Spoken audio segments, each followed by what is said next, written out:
Well, thank you, Mr. Chairman, for your continuing ongoing leadership in this area. Thank you for holding this important series of discussions on natural gas. I look forward to hearing from each of the participants today. I appreciate your willingness to be here and to join us and to share your knowledge and your insight. I think, Mr. Chairman, the Wall Street Journal put it best in an editorial in November 14th, entitled "Saudia America." And the quote was, sometimes the revolution that politicians seek isn't the one they get. And that's their quote. And of course, I'm referring to the revolution that we're seeing now in oil and gas, a revolution which has dramatically increased our nation's oil and gas reserves, and it's led to the creation of tens of thousands of good-paying jobs, billions of dollars in revenue for state and local governments, as well as for the federal government, strong economic growth in communities which produce oil and gas. So it is now clear to many in Washington that people who are uncomfortable with this revolution, and they are doing all that they can, it seems to me, to stop it because it doesn't comply with a political agenda.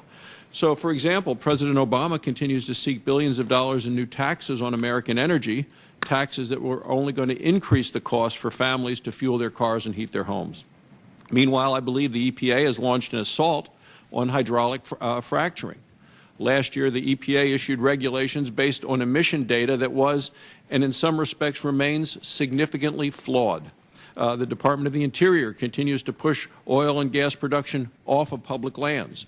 The Department is in the process of issuing hydraulic fracturing regulations for public lands, even though public land states, such as my home state of Wyoming, adopted hydraulic fracturing regulations almost 3 years ago.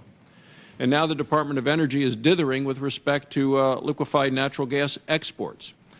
For generations, our nation has promoted the benefits of open markets, of free trade. We tell countries that open markets and free trade are the best ways to grow an economy and create jobs. Last year, the DOE commissioned a study on LNG exports confirmed what many of us have expected, that LNG exports would bring net economic benefits to the United States, and that these benefits would increase as LNG exports increased. Now some in Washington want to reverse course and are asking DOE to block American exports. They believe a few bureaucrats in Washington can better allocate resources than millions of buyers and sellers in a global marketplace. History has shown time and again this is simply not the case. To be sure, the government can and does play an important role in research and development. Federal initiatives helped develop the technology that has allowed our nation to unlock these vast new natural gas resources. However, absent from this success story were higher taxes, more regulations, and barriers to free trade, the very policies that the President and some in Congress support. I understand that today's discussion will be focused on the issues of infrastructure, transportation, research, and innovation related to natural gas. I'm specifically interested in hearing from each of the participants their views on which policies are working and which policies aren't working, and their #1 recommendations for Congress. Mr. Chairman, thank you again for your willingness to hold these important roundtables. I know your staff, as well as Senator Murkowski's staff, has worked hard to put these events together to bring these leaders from around the country to join us today. I look forward to an open and honest discussion, and I thank the participants again for their willingness to participate.